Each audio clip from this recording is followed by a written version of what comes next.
is AEW Unrestricted, the official podcast of All Elite Wrestling. And I am Will Washington. And I am not alone here on this show because I am always joined by the one and only Aubrey Edwards. Aubrey, what are we doing here?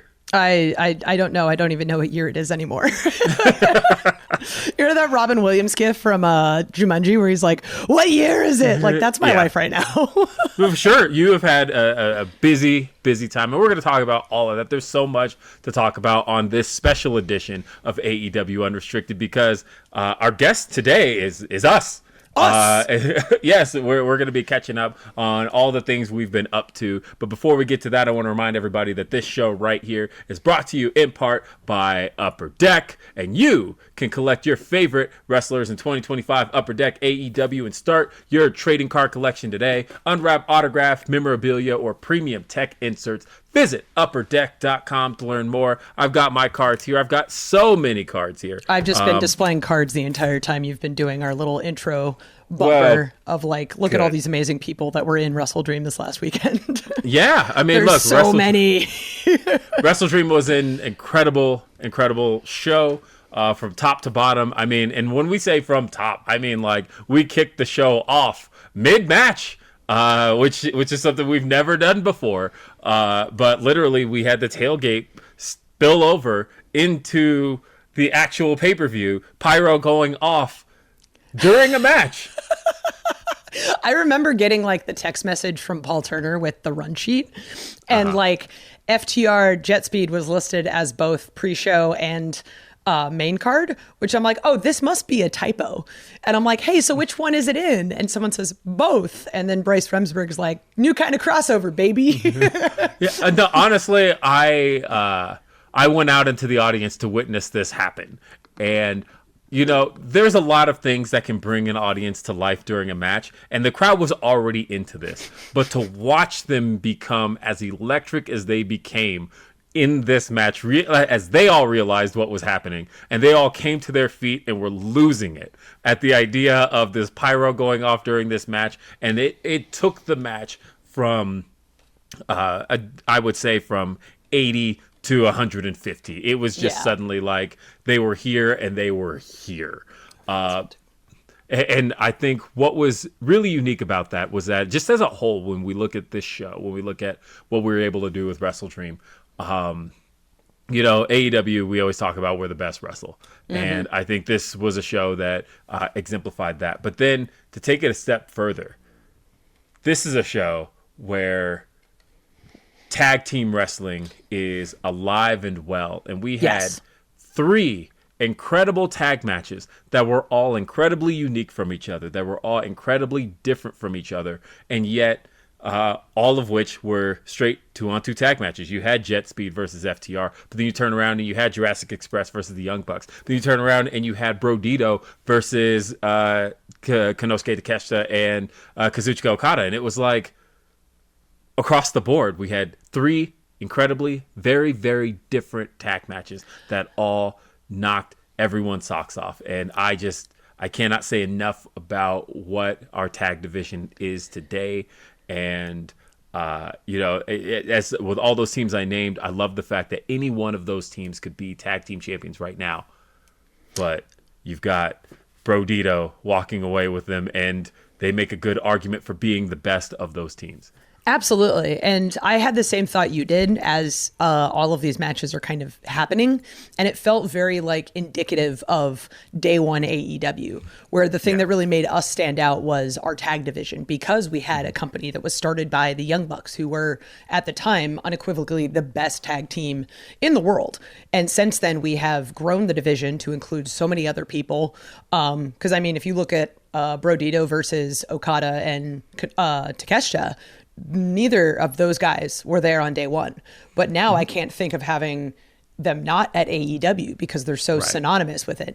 And especially Okada and Takeshita being like primarily known as singles guys, but then when they're in a tag match, you're like, this is amazing. Why would these guys not tag together? And it's like, oh, because they hate each other. Okay. Yes. I'm constantly reminded, like seeing Okada's grin as he accidentally gave a clothesline to Takeshita, accidentally in massive air quotes, maybe, I don't know. But oh my God, like I've never had a harder time trying to not laugh in the middle of a match. No, honestly, like I said, there was so much I had a really great time with, and I would say the fans in St. Louis, like really, oh my God, the fans in St. Louis, they showed out. They were electric. I almost forgot about it, right? Like I reminded myself because I remember sitting in the audience, and sometimes people who are at shows will catch me do that, right? Where I will literally I will go find a spot and I'm just like, let me just enjoy this from this perspective. And I do that a lot. And I remember doing that at Dynasty and like looking around and going, man, St. Louis is hot. This is such a hot, like because I went out and I watched, and I have pictures from it too that I posted, but I went out and watched Bryan Danielson versus Will Ospreay from Dynasty, and just feeling the electricity in that building and feeling like, man, people do not give St. Louis enough credit for being as much of a wrestling town as they are. And then for them to show out for us again for this show. It was awesome. I was reminded how like easy it is to get to St. Louis too, because one of the things I've been doing every week at AEW is we have this little Heels Street team now. So it's a bunch of Heels members who are volunteering their time to basically spread how great Heels is. And we do it on the concourse before doors. And the WrestleDream team filled up so fast. And then on top of that, we're standing out there while doors have just opened. It's been pouring rain outside. So all these girls are drenched because they've been waiting for doors to open. And then all of these other Heels members came over and they were helping out too. And I'm like, wow, there are so many people here who are not only local, but also traveling in, because St. Louis is, and I forgot how big of a wrestling town is, because I remember that match at Dynasty, and Dynasty last year in general was just such a crazy show. But for some reason, I don't put St. Louis in one of those top wrestling cities that I think about. Sure. You know, it's not a Toronto, it's not a Philly, it's not a Chicago, but maybe it should be, because people like, they show up, they show out, and it is like the fans are what make wrestling what it is, right? And when we have those incredible shows where the fans are really a big star of the show, like that's people ask me all the time, how do I get a pay-per-view in my town? Like, you be St. Louis, that's how you get a pay-per-view. and honestly, like the fun they were having with some of the chants, like I was talking with, like when Nick Jackson came back through the curtain, he was like, what were they saying out there at us? And I was like, food stamps. They were chanting food stamps at you guys. Oh my God. Shout out to whoever did their entrance graphics, because the $32.75 bucks or whatever it was just, oh my God. I don't know how those guys keep coming up with something new every week that is just as good as the week before. But yeah. I mean, we talk about them as being creative wrestlers, but like creative is the key part there. Like, they're creative in all aspects of the presentation. So phenomenal. Yeah, absolutely great stuff. It was genius stuff. And you know, like, we can't talk about this show. I was actually pulling up some stats, and I was talking to you about this before the show, but I had to pull some stats for a question that was asked of me. And I did this from memory. And then I had to cross-check it to make sure I had to cross-check it to make sure it was accurate. And there was only one where I was off. But otherwise, the question was asked of me of who has the most main events in AEW pay-per-view history. And I knew that right off the top of my head. I was like, oh, there's no question. It's Jon Moxley. I was about to say Bryce Remsburg. Yeah. Right. But I was talking as far as performers was concerned. The question was, and I was like, oh, Jon Moxley. There's no question. The only question was how far of a gap between Jon and number 2 would there have been? Mm-hmm. And so like I honestly didn't even doubt it, but then I went through and I pulled it all. And so my question is, who do you believe would be number 2? And honestly, honestly, let's go through them all. I have, we will go up until, if I pull this list, let's see, we have 1, 2, 3, 4. Okay, yeah. So who would you believe the number 2 for the second most main events in AEW pay-per-view history is? It's either MJF or Darby Allin. No? What? Oh my Second God. most. So we have Jon Moxley at 18. Okay. Ooh, that's a lot. Yeah. Right. So I was like, there's this, how big of a gap is it? But it's not as big as I thought it was going to be. Number 2 is actually Hangman Adam Page with 11. Really? Our Why did I AEW not think World that? Champion. Yeah. Oh, he of has course. 11. And then number 3 is tied. MJF and Kenny Omega both have 7 main events. Okay. And So then number question, 4, because I have some question about these stats. So Yes. what if you have something that is a unsanctioned match? Because those typically go after the show. And famously, we've had Jon Moxley and Kenny Omega in one of the first Sure. unsanctioned or lights out matches. So that was at the end of the show, but it wasn't the main event. How does that work? Tell me, Step So Billy. I had to go for end of the show Okay, because that's fair. That's fair. when I cross-checked these, there was a bit of a debate because somebody was like, well, actually, Hangman only has 10. And I was like, okay, well, I have 11. And we were going back and forth on 10 and 11. And I was like, wait.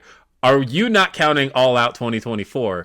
Because All Out 2024, I am counting that. They were like, okay, well, if you count that, then... Because there's a lot that would change, right? Because...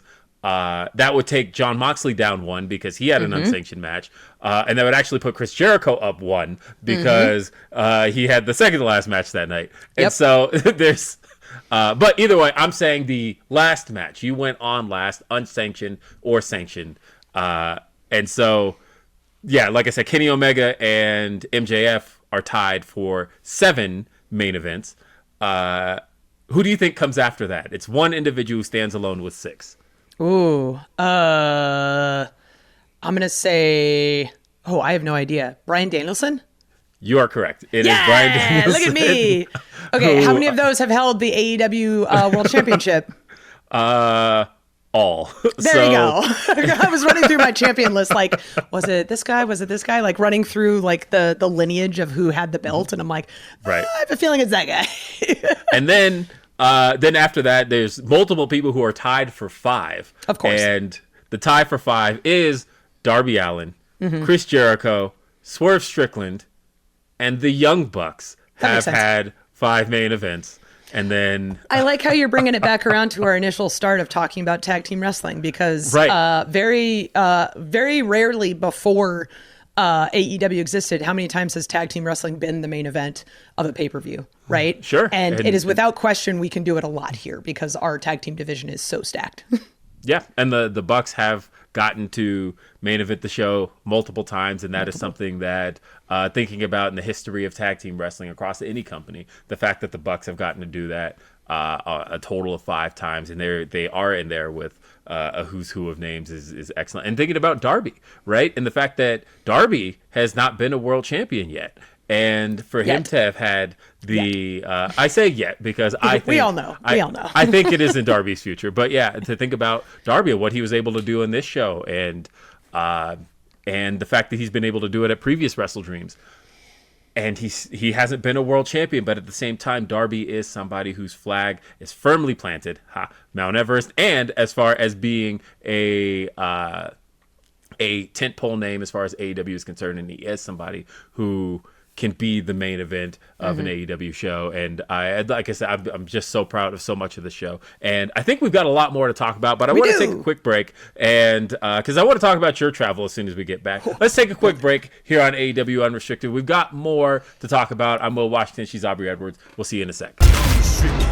It is AEW Unrestricted, Aubrey Edwards, Will Washington, and we are talking about the crazy show and the crazy week leading up to WrestleDream in St. Louis. It was this last Saturday. It was incredible.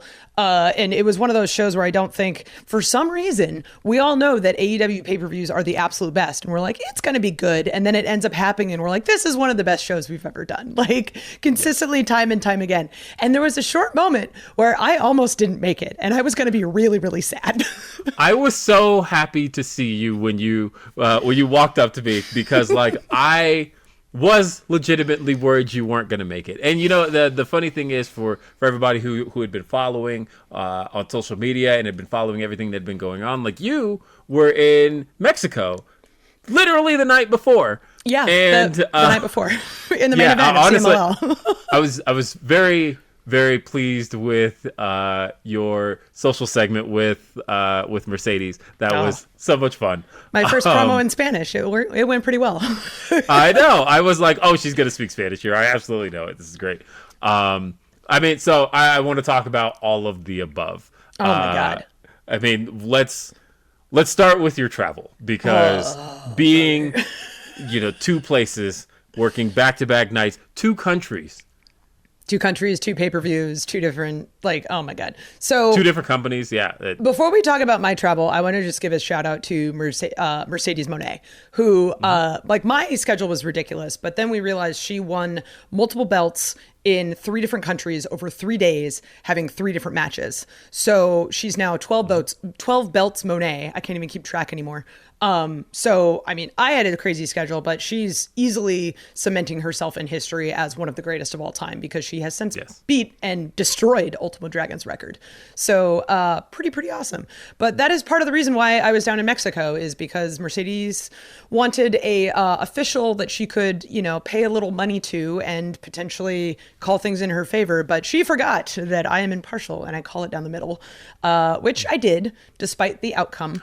I don't know a whole lot of Spanish, but I did pick up the word impartial. Imparcial, yeah. Yes. I was like, I know what that means. That's called a cognate, where it kind of sounds similar to the English word and you can figure out what it means. There's a lot of those in Spanish. Yes. Yeah, but it was when it became clear that we were announcing sort of my presence, and they're like, hey, we're gonna have a promo, and I'm like, oh God, what am I gonna say? And I was like, well, I don't want to suddenly turn Rudo down in Mexico, so how do I keep this actually official? So I just added my little Spanish bit at the end. Had to check grammar with a couple of our Spanish speaking coaches backstage before I went out. So shout out to AEW staff for helping me with this. And then we finished filming, and Mercedes is like, hey, what did you actually say? And I'm like, I said I'm impartial and I'll call it down the middle. She's like, oh, well, damn. But yeah, it was straight from Kansas City. I went to Mexico City. So I was there for about 36 hours. We did the main event of CMLL. It was Mercedes Moné versus Persephone, and they two had a match at Forbidden Door in London, along with who else was in that match? Alex Windsor and Bozilla. So it was a nice little callback to their previous meeting in the 4-way, but it was for the CMLL women's title, and Mercedes Moné won. And then I was on a flight at 5:50 a.m. the next day, which was delayed. I missed my connection, had to call Paul Turner, so shout out to the AEW travel department, for then immediately booking me on a flight that was then delayed because of air traffic control shortages and weather in St. Louis. I literally showed up 15 minutes before doors opened. So thanks to everyone who made that possible.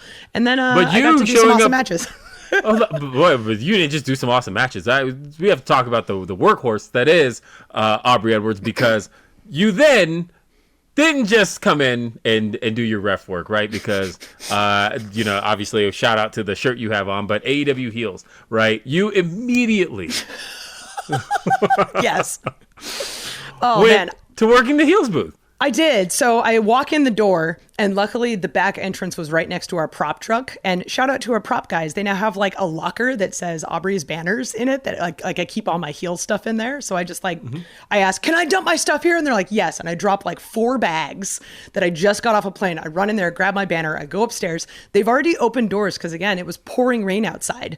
So the girls are waiting in the spot where I told them that they were going to be. And I literally whip out this banner. They start setting it up because all of them are just friggin' awesome and they know what they're doing. We were out there for, I think, something like 35 minutes, packed it all up after we took a nice big group photo. And then I went downstairs, walked into makeup, and then Emperor's New Groove style went boom, baby, and then sat in a chair and then started getting my makeup done while I'm listening to people yell at Wheeler Yuta during our tailgate brawl. And again, like I said, hats off to you. You just did such an incredible set of work in such a short amount of time. I was worried you just weren't going to be there. I was like, okay, well, me too. I but it wasn't for lack of trying, right? Right. And I think that goes for everyone at AEW, is when you know the moment is important, you do whatever you can to get there. I have seen people say, I missed my flight, I'm going to drive 6 hours to the show. It's possible. People show up right when it opens, right when the show starts, so they can end up doing their segment on time. And it's the commitment that we as a team have grown to have at AEW, that we're there, we are committed, we want to make it happen because we have these incredible fans that are supporting us, and they deserve an excellent show. Absolutely. I again, but I do want to ask you though, how was your time in Mexico? It was short, but how was your time in Mexico? Oh, it was wonderful. Like, the vegan food down there is absolutely incredible. And as long as you don't drink the water, you're going to have a good time. But I don't know if it should be announced by the time this podcast drops, but if it's not, this is an exclusive. I'm actually going back on Thursday. CMLL is doing the Grand Prix, which actually features 6 talent from All Elite Wrestling. We've got the Triangle of Madness. We've got Mina Shirakawa. We've got Diamante. And then we've got me all in this match that'll take like an hour. So, I thought it was a whirlwind, but now it's going to be even more of a whirlwind month. Wow. Look, the fact that you were able to do all of that and you still have so much more to do. And I mean, luckily we're going from Texas to Mexico. It's not as bad. So obviously, we're in the middle of a shutdown. So like there's, so travel has been for everybody. There's always going to be a little bit of a hiccup. I was actually surprised that I was able to get through TSA as quickly as I was the last 2 times I had to travel during the shutdown. And shout out to everyone who works TSA and flight control who is showing up to work and putting in the effort, because all of us have places to be and we wouldn't be doing it without everyone here. So. Yeah, absolutely. Yeah. Shout out to everybody, because I know it's tough and I know the future's uncertain and nobody knows what's happening. And the fact that we are all still able to be different places and be where we need to be, it's because of you. So thank you. Thank you for anyone listening to this. Anyway, we've got a lot more to talk about, but we've got to take another quick break here. So I'm going to cut you off, Will, before we've got more to talk about from WrestleDream here on AEW Unrestricted. AEW Unrestricted. It's Aubrey Edwards. It's Will Washington. And we are talking about the week that was. And we just had a WrestleDream. It was in St. Louis. We had an incredible time. It was an incredible show. And, earlier in the show, we were talking about, the tag division and how we have 3 tag matches that were all very different from each other. But another division that got showcased quite a bit on this show was our women's division, right? Brother. We had 3 different women's matches on this show. 4 if you include Tailgate Brawl. Oh, yeah. Absolutely. If you include Tailgate Brawl, there's 4. But I was just talking main card, but you're absolutely right. There was, we got to see a showcase of some of the best wrestling that AEW has to offer, and it came via our women's division. I thought, I have a bit of a hot take. I'm going to challenge some of the AEW fans that I hear from often, because I read a lot of the things that you guys say. And I want to talk about Jamie Hayter versus Tekla. And the fact that I thought that this was electric from beginning to end. The crowd was so into it. And I thought the action was so hot, so fast-paced. And my hot take here is that I don't think a lot of the AEW fans give Jamie Hayter enough credit for this run she's currently on. I know that the thing that's often said is, before her injury, Jamie Hayter was a world champion, and she hasn't had a world championship in this current run. And so they're like, we want to see her where she was in the previous run. I'm going to be honest with you. The championship doesn't necessarily make a run, because I would say that what we've seen from Jamie Hayter in this current iteration, in this run of hers, is the best work of her career. I think that when you see Jamie, I think she has shown so much in the last year as far as the personality is concerned. It shocked me. I had to think about it, but she had never cut a promo before her return. And the fact that she's had a ton of promos now, she's such a natural at it. And she was the one that announced Blood and Guts, which at the time felt like so natural. Like, of course she's going to be the one to do it. Yeah, and like when you think about the fact that she's somebody that, again, you would trust to do something like that, that she is somebody who you know is a strong enough personality that she should be the one to lay it out for everybody that Blood and Guts is happening. And by the way, Blood and Guts is happening. Greensboro, North Carolina, AEWTix.com. Get your tickets. But again, we see her in the matches that she's gotten to have with, the matches with Mercedes, and she's had matches with Tekla, and she's having these just incredible singles matches and really showcasing how much more she can do. Yeah, she was a former women's world champion, and she was an excellent women's world champion. But I think this run that she's on now, I think she is the best Jamie Hayter she's ever been. And I want to challenge the fans to take the championship away from it for a second, because I think that the Jamie we see today is more worthy of a world championship run than Jamie has ever been. I'm going to agree with you on all of this, because I feel like the testament to a really good wrestler is when they can do something enthralling and it's not involving a title. And the easiest example that you can give beyond Jamie Hayter is Hangman Adam Page, who his growth as a wrestler, like, yes, he had title opportunities, but how much of that was involved with an actual title in the picture? Not a lot in his most recent, which, by the way, shout out to Zane Decker on our production team for putting together that incredible documentary, The Good, the Bad, the Hangman. Like, if you haven't watched it, go to AEW's YouTube page and watch it. It is an excellent character piece on someone who we all know and love.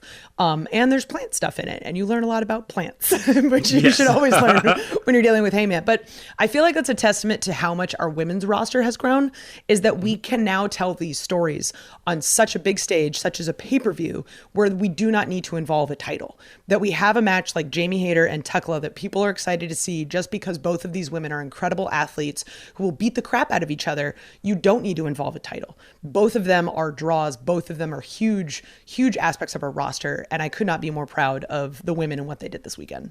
Yeah. And again, I agree. I fully agree. I'm almost just lost for words just thinking about it. I actually, like, my brain just for a second there went off because I was thinking about Jamie's entrance, and like and when she ran over and hugged Charlie Thez, and I was like, we had Charlie Thez in the building. Yeah. And that was so cool. Like, meeting her backstage, and she is such a wealth of wrestling knowledge. And, as she, just talking to her and talking about some of the things she's seen and experienced over, her decades around the wrestling business. I mean, AEW, we always say, is a place to, it's such a cornucopia of wrestling knowledge, because I've just learned so much just talking to people who have been around the business. And I would say, like, Charlie Thez was up there as far as the people I've gotten to talk to and really, like, just get a good sense of the history of this business from. So shout out Charlie Thez being in the building for WrestleDream and talking about our company and putting over our company the way she did. I can't say enough good things about Charlie Thez. If we can continue to talk about amazing women in wrestling for a minute, I want to give props to Toni Storm and Chris Statlander, because that was arguably the best match, like, from a technical match perspective, without any sort of stipulation outside of just the title. It was so good. And in a first time one-on-one meeting with these two women, for them to have a match that is that fantastic is a testament to how both of them wrestle, how both of them have grown in their careers, but also how both of them are as partners in a dance, where a good match involves everybody in the ring, right? It's not just one person over the other. It's like, you have to have a good opponent to have a good match. And you have to be able to, bring your opponent up to your level. But if all these opponents are already at a high level, now there's a lot of expectation. I feel like they exceeded that expectation. And I remember specifically at the end of the match, the bell rang and I look up and I see people standing, to get a standing ovation at the end of a match that starts with a very technical kind of slow pace and then works towards these massive, huge spots.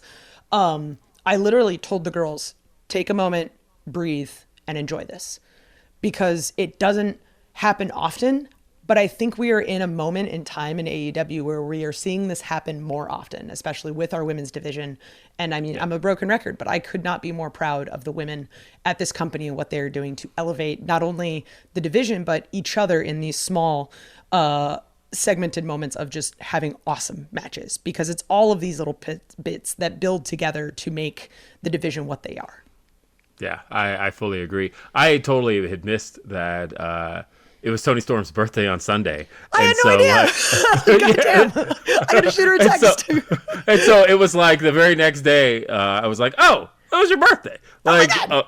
Yeah. So, but yeah, it just, again, you said it all, and you got to be out there for it. And, it's one of those moments where I'm just so freaking grateful for, right? Like, it's AEW giving everybody opportunities, not just these incredible wrestlers, but like going back to the CMLL part, right? Like, Forbidden Door is such a huge part where we just like know it's happening every year. But before AEW, companies weren't working together. So the fact that you can have two people, and me and Mercedes, go to CMLL and ref in their work in their main event, for the show, and then come back and be a part of a pay-per-view, but have everyone supporting everyone and everyone elevating everyone. That's really cool. And that's something that wasn't happening 6 years ago. And it's something we take for granted now.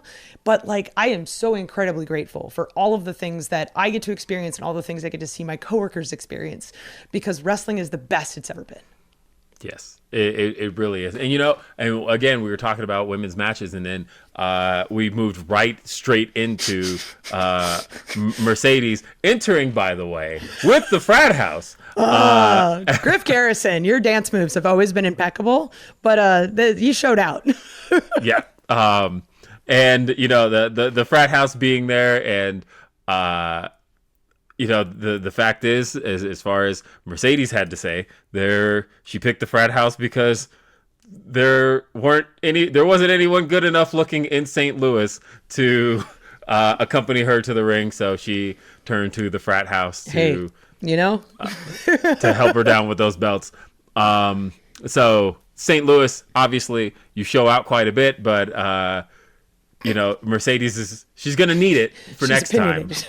Yeah, especially because she's got more belts. So show up, St. Louis. We need more. But she got to face Mina Shirakawa for the interim ROH Women's World Television Championship. And that's so fascinating, because we've dealt with interim titles quite a bit over the last about almost 4 years in AEW, and in Ring of Honor. But the one thing the interim champion has always been able to do is hold on to their title until they have to face off with the lineal champion. And Mina Shirakawa was not able to. For the first time, we saw an interim championship change hands.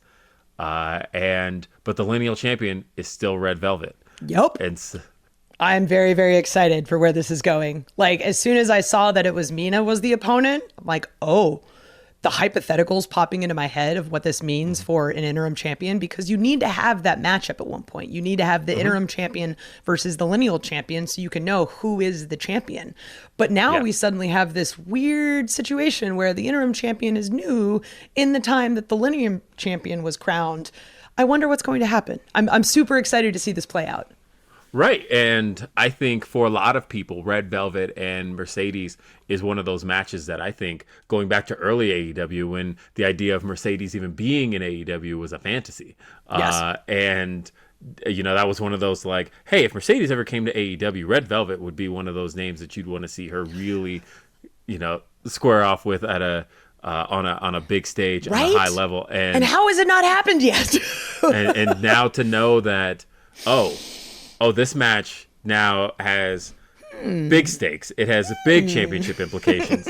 And, we have the potential to crown the undisputed ROH World Women's Television Champion. This is exciting. This is what it's all about. And this is what, like, this run of Mercedes, her being on this run is all about. And then knowing now she gets another crack at Chris Statlander and the World Championship. That, again, is something to this is a reason that AEW is what it is. we are who we are. It is because of potential matchups like this, and knowing that, again, we got Full Gear right around the corner. It's the potential matchups plus Yeah. them delivering on those matchups. Like, that's the key thing. You have to have both components for it to be a place where the best wrestle, and we knock it out of the park every time. I know we're friggin' biased because like we work for the company, but I feel like as wrestling fans, because everyone who is in this business is a wrestling fan first. Like, I am so excited about this moment in time in AEW. Yes. And the other two things I wanted to talk about really quick. Yes. We had to talk about Hangman Adam Page and Samoa Joe. Because they tore the house down, the two of them. Those 3 buckshot lariats, those were insane. I have to say, though, one of the nicest men on the face of the planet, I had just seen him earlier in the day, is Katsuyori Shibata. And saw him earlier in the day, shook hands, and he's always smiles. He's always so kind. He always bows whenever he shakes his hand. You're just like, I don't even belong in the same space as you, man. You're too respectful. Yeah. I know. He came up to me, tapped me on the shoulder, and just wanted to say hi, shook hands, bow, like all of it. I love Shibata so much. He is such a genuinely good, kind person. So to see him out there kicking the shit out of Hangman Adam Page as the ops, they turned. They crossed Hangman after the match, and I felt like Tyra Banks senseless. In that GIF where I was just like, "We believed in you. We all believed in you. How could you?" Yep.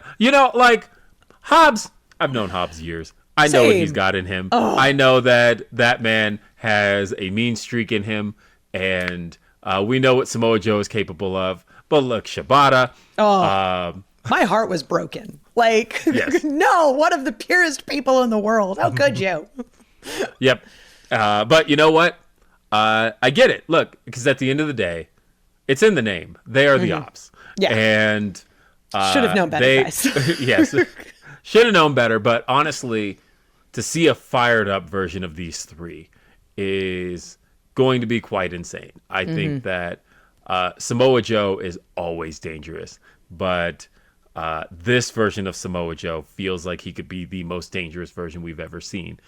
Again, Hobbs, he is somebody that he is always somebody you do not want to be on the wrong side of. But when we've seen Dark Side of Hobbs, we have seen what that man is capable of. We have seen him spinebuster legends to death. Like we know what Hobbs can do, and then at the same time, Shibata. How could there you have it. You need to burn this card. Upper Deck. Those who have followed Shibata for a very long time know what Shibata looks like when he's on the dark side. And now knowing that he's here, I think we have just scratched the surface of what the ops can be and are going to be. Yeah, there's a lot of things that are happening in AEW as far as character growth and storyline moments and whatnot, but this is one of those ones that's really fascinating where we've seen these guys kind of in different realms, either at AEW or at different points in their career at other companies, and it is quite intriguing. I'm looking forward to seeing how these guys make their mark as the jerks that they are, the jerks that they are now at AEW. Well, and speaking of making a mark and leaving a mark, I have to say the main event. Can I just say that when the fish tank broke, I was just like, there are shards of glass. Like, please be careful. Like, it's one of those things where anytime you watch a Darby Allin match, you're like, please don't die. This like, ugh. And like, it's funny because I saw him drowning and I'm like, he's been through worse. And then the fish tank broke and I'm like, no, this is how everyone dies. I mean, he's been through worse. That man had been through worse 5 minutes prior. Right? The thing that I always have to shout out is Claudio. Like, yes, the margin of error you guys have to understand in a moment like that where Claudio literally presses Darby. Another human being. And Darby looks small, but he's like over 170 pounds. Like, that's a lot of mass. Yes. And the way that he just throws that man into the announce table from the ring, the inside of the ring. We are not talking about, from the apron or even the top rope. We're talking about from inside the ring. I don't think people realize how wide our aprons are. Like a lot of wrestling rings have like different length turnbuckles and whatnot. Ours are pretty long so that we've got a lot of room on the apron to do some stuff. Like that's even farther than you expect. Yeah. And, I watched, I sat in the crowd for this one. I wanted to witness kind of everybody. Like I had seen, Sting earlier in the day, and I got really excited over the idea that I'm like, okay, so the fans are going to have, I wanted to see what the reaction was going to be, and I wanted to feel that reaction the moment the lights went out. But again, like I said, Darby is just a maniac, and Jon is even crazier. And knowing what these two were able to do out there in that setting, in that moment, I knew about the water, but I just wasn't sure exactly how it was going to play out.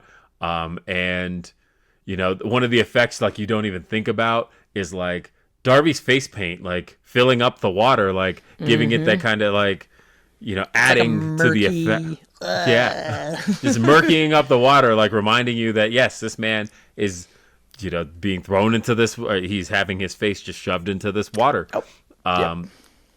But again, like I said, the moment the lights went out in Sting, I saw somebody online call him White Walker Sting, and I was like, yes. Yeah. I was going to say two things to this, because like, one, shout out to Old Man Sting. I think this is my favorite version of Sting, where he's just like, the goatee is like even more badass than it previously was. And I'm like, this is dope. I love that he's just like totally enjoying his time off. But then when he comes in, he just wrecks shit. It's great. Two, I like that Darby Allin has now sort of officially become mini Sting, because the finish of that match was the Scorpion Death Drop into the Coffin Drop into the Scorpion Deathlock. And I'm like, oh, we just saw the natural progression and the changing of the guard. And like, maybe this is a little too inside baseball, but I'm like, this is really awesome. Like, right. This for is Sting one of the to moments. hand him, he handed him the bat. He tossed him the bat. And like, for Darby to finally have it in his hands. And like, that felt like such a moment. And of course, I would have been crying had I not been worried about people dying. Like, sure. Because it was just such a touching moment. And it's one of those things in wrestling that I think we forget to acknowledge, that there is this old generation that has done a lot to set up where we are today. And we were grateful enough and to live in the time where we got to see Sting and Darby tag together. And they had an incredible run. They were tag team champions. But to see this moment where you start to see the transition of Sting is truly going into his retirement years, and he's giving Darby the things that make him Sting. And this is just so, so special. And I'm glad that it happened in a moment where, one, he hadn't drowned, and two, where he ends up getting to beat Jon Moxley in this amazing I Quit match in the middle of the ring in St. Louis. Yeah. Honestly, WrestleDream is starting to become an event that like kind of belongs to Darby in a sense, right? That, getting to main event the first show in Seattle all the way to main eventing this show in St. Louis. And it was such a great moment for Darby Allin. So proud of that guy. And for what he's gotten to accomplish just this year has been incredible for Darby. And the sky continues to be the limit for that man. And I quite literally, wait to he see climbed what's next. Everest and lived. Yeah. The sky is not the limit. Who knows what's next? I have no idea. Right. Absolutely. And it's such a great weekend. Again, we sound like a broken record when we talk about the fact that AEW does pay-per-view like nobody else. And we've got another one. We get to be a broken record for... I know, we get to be a broken record for a reason, because we keep showing out. Like, we're going back to Newark, the Prudential Center, for Full Gear. It's going to be good. We already know that Mercedes Moné has challenged Chris Statlander, and both of their last matches were absolute bangers. So I can't imagine what they're going to do in a third meeting. It's going to be real good. But yeah. It's going to be real good. Thank you so much for listening to AEW Unrestricted. I'm glad we get to have these episodes from time to time where we actually get to talk about all the things that excite us behind the scenes and what you've seen on camera at all of these events. Again, AEW Unrestricted is presented by Upper Deck, so thank you to our title sponsor. Collect your favorite wrestlers in the 2025 Upper Deck AEW. Start your trading card collection today. Unwrap autograph, memorabilia, premium tech inserts. Visit upperdeck.com to learn more. Also, you can listen to and follow this podcast. Definitely watch it because we get to see all these cool cards and occasional fun things. You can follow us on Apple Podcasts, Spotify, wherever you get your podcasts. The YouTube channel is AEW Unrestricted. Just hit the subscribe button so you never miss an episode. And if you're not an AEW insider, you can get early access to ticket pre-sales, special merchandise offers, and more straight to your inbox. Sign up today, AEWTix.com. Don't forget, Dynamite on TBS Wednesday nights at 8 p.m. and streaming on HBO Max. AEW Collision live every Saturday on TNT, also streaming on HBO Max. ROH streams every Thursday on Honor Club. I'm Aubrey Edwards with my co-host and BFF, Will Washington. Thank you so much for listening. Peace out, everybody.